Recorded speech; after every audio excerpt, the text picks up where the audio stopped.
الحمد لله رب العالمين والصلاة والسلام على خاتم الأنبياء والمرسلين وعلى آله وأصحابه أجمعين. أما بعد فأعوذ بالله من الشيطان الرجيم. بسم الله الرحمن الرحيم. يريدون ليطفئوا نور الله بأفواههم والله متم نوره ولو كره الكافرون. والذي أرسل رسوله بالهدى ودين الحق ليظهره على الدين كله ولو كره المشركون. صدق الله العلي العظيم. انتہائی قابل احترام شیخ القرآن والحدیث حضرت مولانا عبد المالک صاحب دامت برکاتہم العالیہ، بہت ہی قابل احترام علماء اکرام مولانا ڈاکٹر عطاء الرحمن صاحب نائب امیر جماعت اسلامی پاکستان، مولانا عطاء الرحمن مدنی صاحب، مولانا ضمیر اختر منصوری صاحب، جمعیت طلبہ عربیہ کے منتظم اعلیٰ مولانا محمد افضل صاحب، مولانا محمد معروف صاحب، مولانا سید قطب صاحب، مولانا مختار احمد سواتی صاحب، ہمارے بہت ہی قابل احترام اساتذہ کرام، فضلائے عظام اور اس جامعہ سے فارغ التحصیل ہونے والے میرے بہت عزیز طلباء، مجھے خوشی ہے کہ جامعہ علوم مرکز اسلامیہ جو مشکلات اور پریشانی آپ نے آج سے 45 سال پہلے کی بتائی تھی، ان سب کو عبور کرتا ہوا یہ جامعہ آگے بڑھ رہی ہے اور علوم اور فیوز کے زمزم میں بہا رہی ہے۔ اس جامعہ کے لیے سب سے بڑا اعزاز یہی ہے کہ یہاں قرآن پاک اور حضور اکرم صلی اللہ علیہ وآلہ وسلم کی سیرت مطہرہ اور آپ کی احادیث اور اس کی روشنی میں دین کی تعلیم دی جاتی ہے، اور اس کے استاذ الاساتذہ حضرت مولانا عبد المالک صاحب حفظہ اللہ ہے۔ اللہ تعالیٰ ان کی عمر میں برکت عطا فرمائے اور اس طرح ان کا فیض جاری رہے، اور یہ سرپرستی بھی فرماتے رہیں اور آپ سب لوگوں کی رہنمائی بھی فرماتے رہیں۔ اس جامعہ سے آپ کی وابستگی اور پھر منصورہ میں روزانہ صبح فجر کی نماز کے بعد جس طرح آپ درس حدیث دیتے ہیں، اس سے سچی بات یہ ہے کہ دل و دماغ کی دنیا روشن ہوتی ہے، ذہن تازہ ہوتا ہے، دین سے ہم جڑتے ہیں، اور یقیناً اللہ تعالیٰ ان کے اس پورے کام میں برکت عطا فرمائے گا اور اس سارے کام کو آپ کے لیے صدقہ جاریہ بنائے گا۔ ہمارے اساتذہ کرام جو محنت سے اور پوری جانفشانی سے طلباء کو پڑھاتے ہیں، اجر تو اللہ تعالیٰ کے پاس ہی ہے، دنیا میں کوئی کیا دے سکتا ہے۔ اتنی بڑی خدمت آپ انجام دے رہے ہیں، انشاءاللہ اللہ رب العالمین آپ کو خوب اجر سے نوازے گا، اور یہ سب شاگرد آپ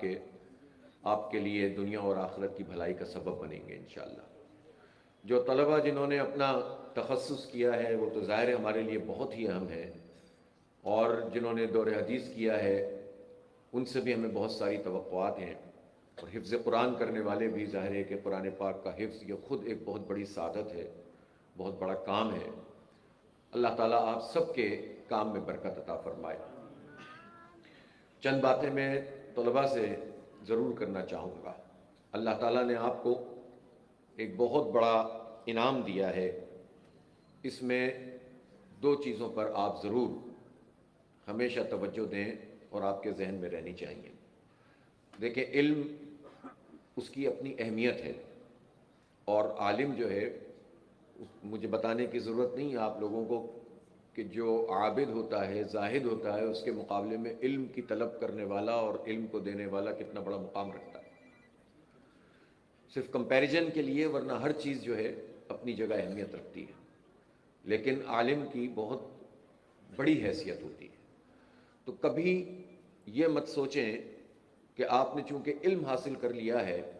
تو ہم بہت کچھ جان گئے ہیں اور باقی لوگوں کی کوئی حیثیت نہیں ہے۔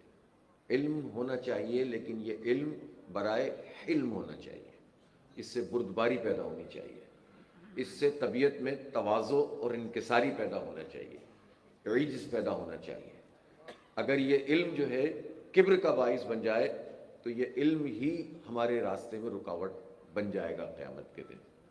اس لیے ہمیشہ اس بات کا خیال رکھیں کہ اللہ کا شکر ادا کریں، اپنے اساتذہ کے لیے دعائیں، اپنے والدین کے لیے دعائیں، اور ہمیشہ اس علم کی بنیاد پر اپنی طبیعت میں تواضع اور انکساری اور حلم یہ پیدا کرنے کی کوشش کریں۔ دوسری بات یہ ہے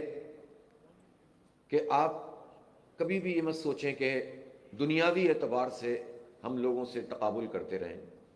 کہ کسی کو اتنا مل گیا، ہم نے قرآن و حدیث کی تعلیم حاصل کی تو ہم کمزور رہ گئے۔ جو علم آپ کو حاصل ہوا ہے ظاہر ہے کہ وہ بہت بڑا ہے،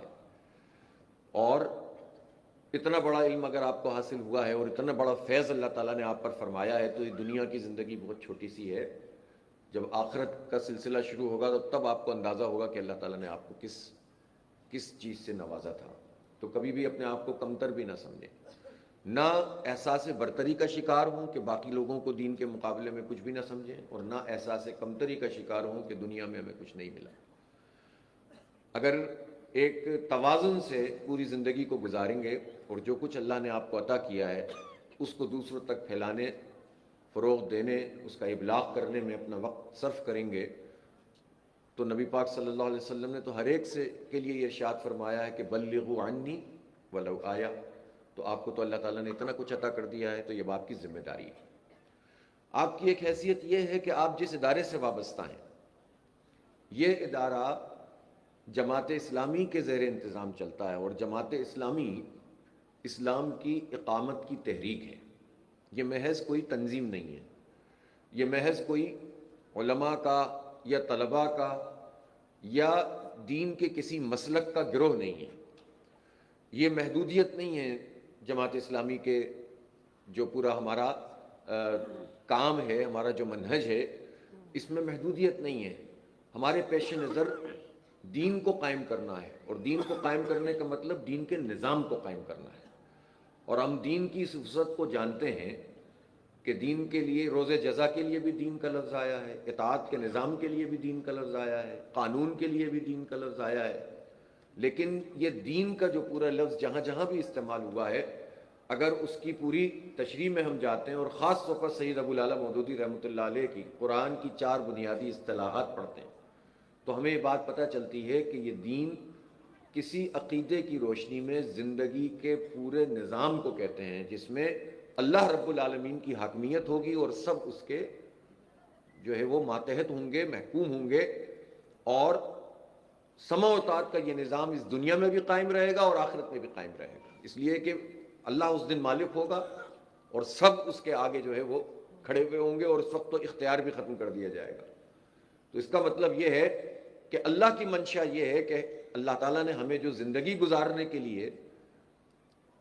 جو طریقے دیے ہیں اس کی مرضی کے مطابق ہونے چاہیے، اور وہ صرف یہ نہیں ہوگا کہ آپ اس کو محدود کر دیں اپنے جسم پر، اس کو محدود کر دیں اپنے مدرسے میں، اپنی مسجد تک،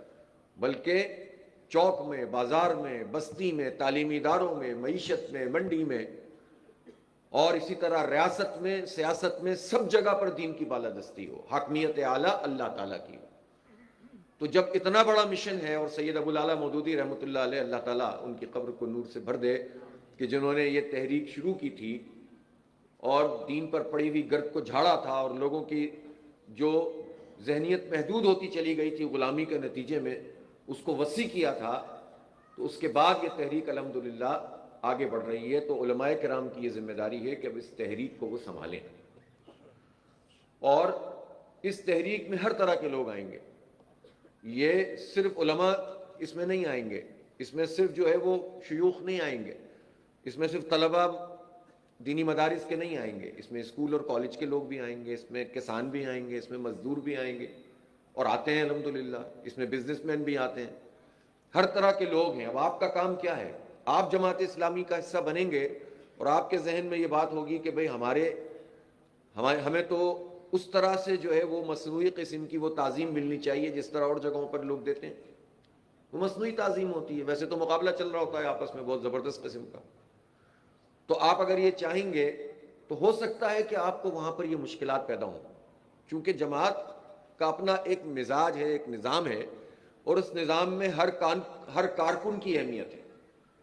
وہ کچا ہو، پکا ہو، غریب ہو، امیر ہو، مڈل کلاس ہو، وہ زیادہ پڑھا لکھا ہو، کم پڑھا لکھا ہو، وہ جو اس تحریک میں جد و جہد کر رہا ہے، اور بہت سارے لوگ بہت کم پڑھے لکھے ہوتے ہیں اور قربانی میں بہت آگے چلے جاتے ہیں، تو کسی کو کیا معلوم کہ کس کا مقام کیا ہے. لہٰذا اس توقع کے ساتھ اگر آپ جائیں گے تو ظاہر ہے آپ کو مشکلات پیدا ہوں گی. لیکن یہ بات آپ سمجھ لیجئے، جب آپ تحریک کا حصہ بن جائیں گے، جب آپ عز اور انکساری کا پیکر بن کر جد و جہد کو تیزتر کریں گے، جب آپ ان سارے کارکنوں کے ساتھ گھل مل جائیں گے، تو یہ سب آپ کو اپنے سر پر بٹھائیں گے. اس لیے اس تحریکی مزاج کو سمجھنے کی ضرورت ہے، ورنہ یہ کام ہو نہیں پائے گا. اسی طرح سے درس کے سلسلے کو کبھی نہ چھوڑیے، اس کو جاری رکھیے گا، اور کسی نہ کسی صورت میں پڑھانے کا یہ عمل آپ پڑھاتے رہیں گے تو خود بھی پڑھتے رہیں گے، اور اگر یہ سلسلہ ختم ہو گیا تو جو پڑھا ہوا ہے وہ بھی بھول جائیں گے. میں کوئی غلط بات تو نہیں کہہ رہا، ایسے ہی ہوتا ہے. تو اس سلسلے کو بھی آپ جاری رکھیں. لیکن دین کا علم حاصل کرنے والوں کی یہ لازمی ذمہ داری ہوتی ہے. قرآن و حدیث کا فہم حاصل کرنے والے اور احادیث مبارکہ کا ورد کرنے والے اور اس کا دور کرنے والوں کی یہ لازمی ذمہ داری ہوتی ہے کہ وہ نہ صرف قرآن و سنت سے واقفیت حاصل کرتے ہیں، بلکہ جو ماحول ہوتا ہے اور جو نظام دنیا میں موجود ہوتا ہے اس سے بھی واقفیت حاصل کرتے ہیں. حق کا علم حاصل کرنے کے لیے باطل کا علم حاصل کرنا بھی ضروری ہے. پتہ تو چلے کہ یہ باطل یہ نظام ہے کیا. جو مسلمانوں کا زوال ہوا، اس زوال میں اسباب میں سے ایک سبب یہ بھی تھا کہ جو علماء کرام تھے وہ احوال و ظروف سے ناواقف ہو گئے، نابلد ہو گئے، اور اس کے نتیجے میں دنیا کی زمام جو تھی وہ دنیا دار لوگوں کے ہاتھ میں آتی چلی گئی. اگر یہ سارے لوگ زمانے کے علوم سے اور ان کے جو فلسفے ہیں اور فکر ہے اور ان کے جو اقدامات ہیں ان سب سے واقف ہوں تو وہ پھر دین کا علم زیادہ اچھے طریقے سے آگے بڑھا سکتے ہیں. اسی طرح آپ نے تو یہ بات اچھی طرح سے سنی ہے، یہ فلسفہ بھی بیان کیا جاتا ہے کہ اشیاء اپنے ازداد سے پہچانی جاتی ہیں، ضد سے. ایسا ہی ہے، دن کا جو تصور ہے وہ رات کی وجہ سے، اور رات کا تصور دن کی وجہ سے، ورنہ آپ تقابل کیسے کریں گے؟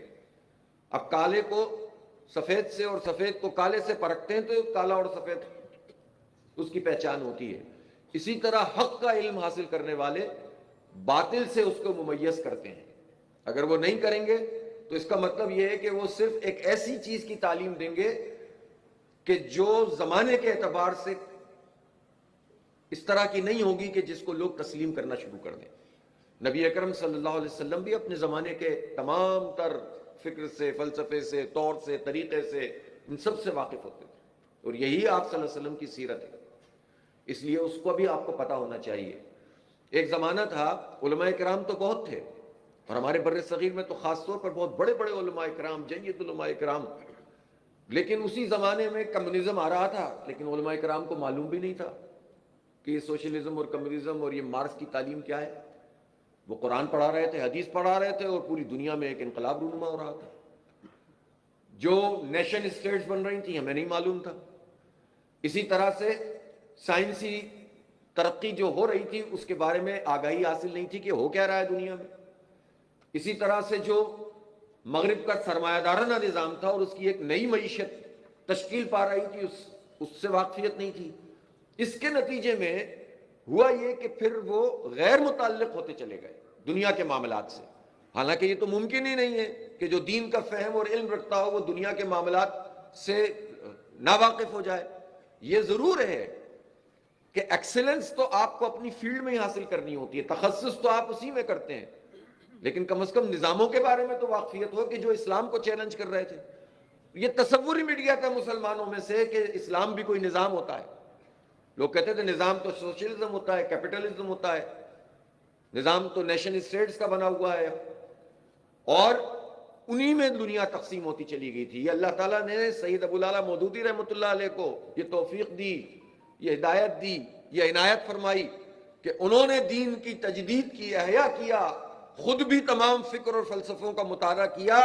اور پھر قرآن پاک کا مطالعہ کیا، تو انہوں نے فرمایا کہ پھر میں جس مسئلے پہ قرآن پاک کی یہ ماسٹر کی لگاتا تھا، شاہ کلید لگاتا تھا، وہ مسئلہ حل ہو جاتا تھا۔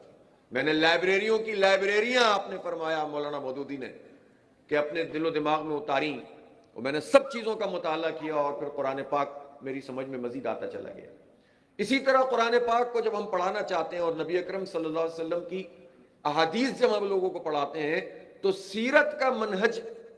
اور سیرت کا مشن اگر وہ آپ کے پیش نظر نہیں ہوگا تو آپ جتنے بھی فقہ پڑھا لیں اور احادیث پڑھا لیں، آپ دین کی منشا پوری نہیں کر سکیں گے۔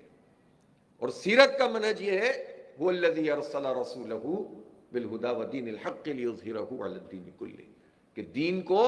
اس نظام کو دنیا کے ادیان باطلہ پر، یعنی نظام ہائے باطلہ پر غالب کر دیا جائے،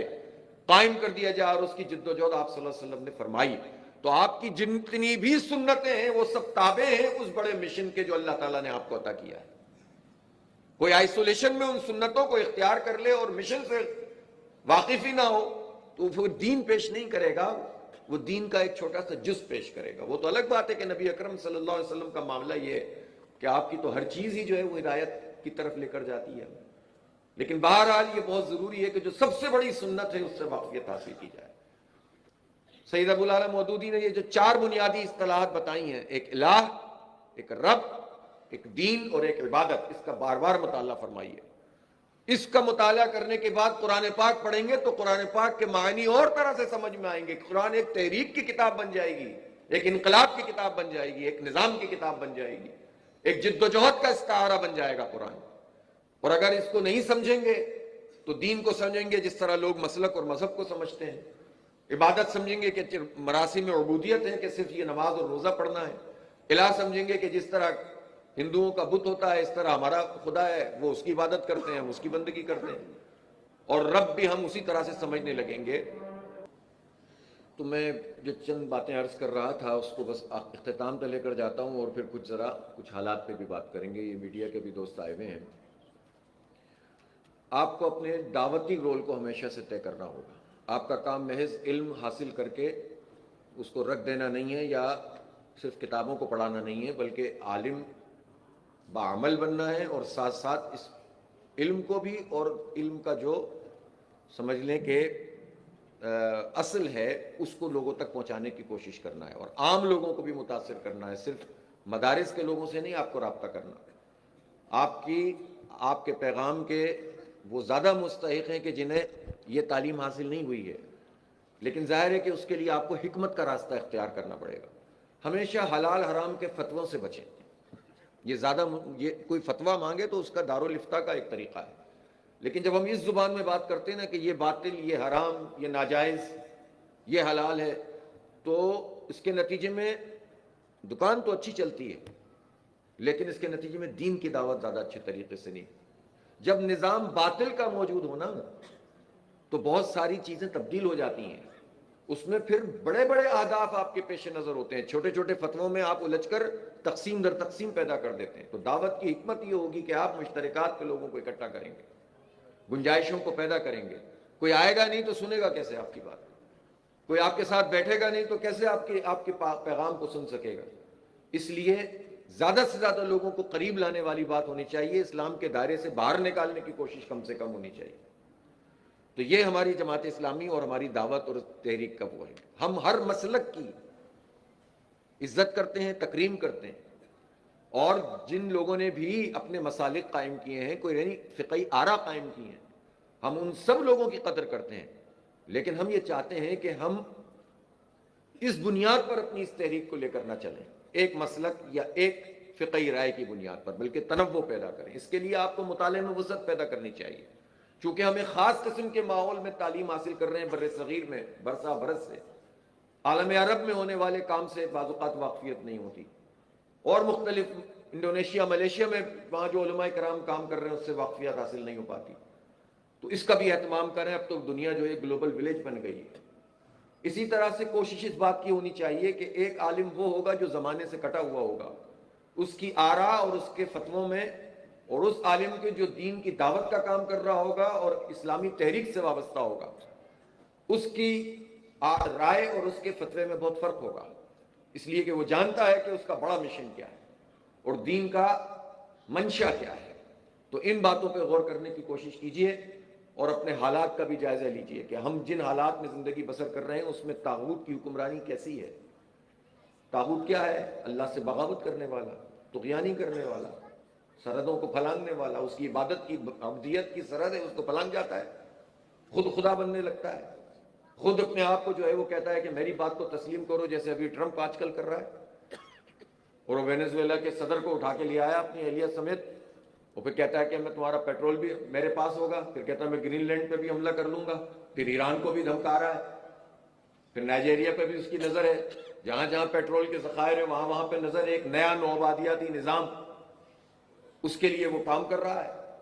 اور ہم الجھ جائیں چھوٹے چھوٹے مسائل میں۔ ہمارے مسلمانوں کو اس کا شعور ہی نہ ہو کہ دنیا کا اتنا بڑا طاغوت کر کیا رہا ہے، اور اس کے ساتھ یہاں پر جو ہمارا حکمران طبقہ ہو وہ بڑے طاغوت کا اعلی کار بنتا ہو، کیا حکومت ہو کیا اپوزیشن ہو، سب یہ چاہتے ہیں کہ ٹرمپ کی آشیرواد اسے مل جائے، امریکہ ان کے سر پر ہاتھ رکھ دے تو ان کی نیا پار ہو جائے۔ اسی انتظار میں لوگ اپنی سب وقت گزار رہے ہوتے ہیں اور اس کی کوشش میں جو ہے پاکستان کا بیڑا غرق کر رہے ہوتے ہیں۔ تو اس لیے یہ سمجھنے کی ضرورت ہے کہ دنیا میں اس وقت سسٹم کیا چل رہا ہے اور اس کا مقابلہ کیسے کرنا ہے۔ آپ یہ دیکھیں نا کہ بظاہر اس دنیا میں بنیادی انسانی حقوق کی بات کی جاتی ہے، بظاہر اس دنیا میں کہا جاتا ہے کہ ہم جو ہے وہ انسانیت کو آزاد کرانے کے لیے عراق گئے تھے، افغانستان گئے تھے، اور وہاں پر لاکھوں انسانوں کا قتل عام امریکہ نے کیا، اسرائیل نے 80,000 سے زائد 2 سال میں انسانوں کو قتل کیا، اس کی سرپرستی امریکہ کرتا ہے۔ نیتن یاہو پہ عالمی عدالت نے مقدمہ قائم بھی کر دیا، سزا بھی دے دی کہ گرفتار ہو کے لاؤ اس کو پکڑ کے، تو اس کو تو نہیں پکڑا، وینزویلا کے صدر کو پکڑ کے لے آیا،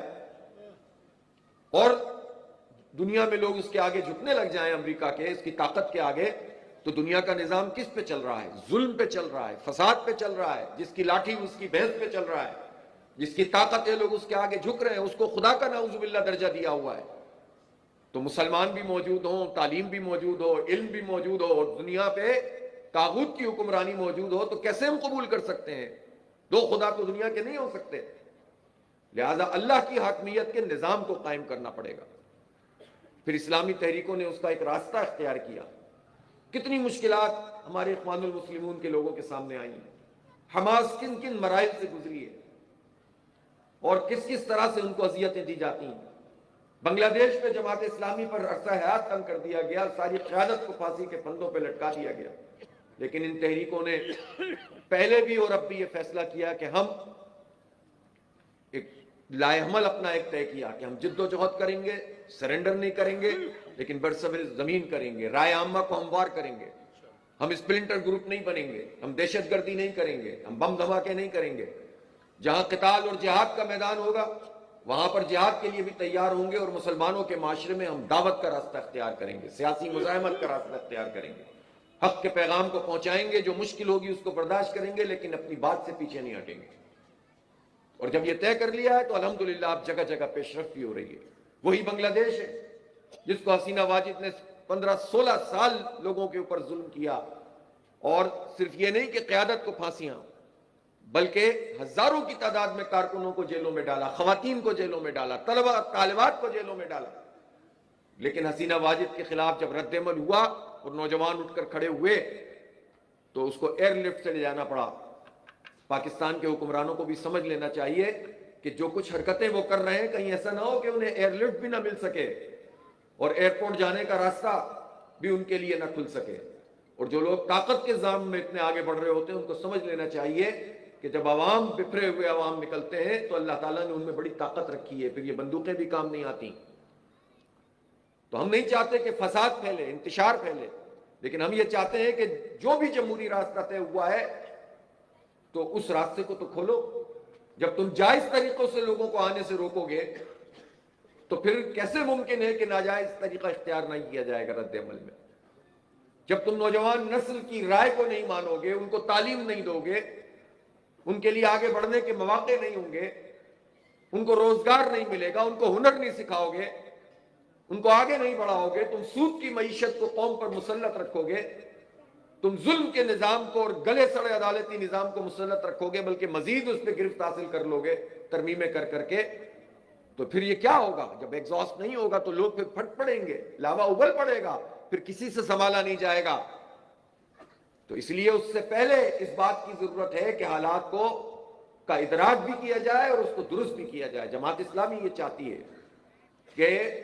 یہ بکھرے ہوئے لوگ اگر منتشر ہوں گے تو فساد مزید بڑھے گا، ان کو ایک ڈائریکشن دیں، ان کو ایک ایسے انقلاب کی طرف لے کر چلیں جو واقعتاً حق اور سچ کی بالادستی کا نظام قائم کرے، وہ انقلاب ان کو صحیح رخ پر لے کر جائے۔ تو جماعت اسلامی اس لیے تحریک چلا رہی ہے، آپ سب کی اس لیے ہمیں ضرورت پڑے گی، اس لیے اپنے اپنے رول کو ادا کیجئے، جد و جہد کو تیز تر کیجئے۔ اب یہ جو بلدیاتی نظام کی بات ہے، یہ کیا ظلم ہے کہ دنیا بھر میں اس طرح ہوتا ہے کہ مقامی سطح پر لوگوں کو اس بات کا حق دیا جاتا ہے کہ وہ اپنے نمائندے منتخب کریں، اور ان کو پھر اختیارات ملتے ہیں، نہ یہاں الیکشن بھی نہیں کراتے، کرانے پڑ جائیں تو سارے اختیارات چھین لیتے ہیں۔ تو اب اس کے خلاف تو کوئی نہیں بولتا، کوئی پارٹی نہیں بولتی، سب اپنی اپنی بات کر رہے ہوتے ہیں، عوام کے لیے تو کوئی نہیں بولتا۔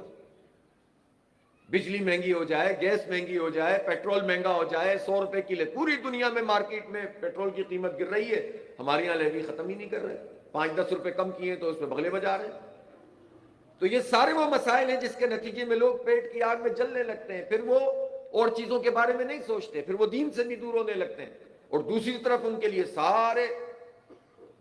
دنیا پرستی کے سامان سارے میسر ہوں، دین پر چلنا مشکل بنا دیا جائے، دنیا پر چلنا آسان بنا دیا، رشوت لینا آسان ہو جائے، جھوٹ بولنا آسان ہو جائے، کرپشن کرنا آسان ہو جائے، اور جائز طریقے سے رزق کمانا مشکل ہو جائے، تو یہ نظام باطل ہے۔ آئین ہمارا دین کے مطابق ہے، لیکن نظام ہمارا باطل پر چل رہا ہے، اور چلانے والے کون لوگ ہیں؟ ان سب کا آپس میں ایک اتحاد ہے۔ تو ان کو اس منصب سے معزول کرنا یہ دینی ذمہ داری ہے ہماری۔ اس کے لیے جد و جہد کیجیے، اس کے لیے کوشش کیجیے، اس کے لیے محنت کیجیے، اپنی بستیوں میں جائیے، اپنے علاقوں میں جائیے، لوگوں کو یہ شعور دیجیے اور جد و جہد کو تیز تر کیجیے۔ اللہ تعالیٰ آپ کا حامی و ناصر ہو، اللہ تعالیٰ آپ کے علم برکت عطا فرمائے، اللہ تعالیٰ آپ کے اساتذہ کو خوب خوب عزت سے نوازے اور دنیا اور آخرت کی ساری بھلائیاں عطا فرمائے۔ اقول قولی ھذا استغفر اللہ لی ولکم ولسائر المسلمین وآخر دعوانا الحمد للہ رب العالمین۔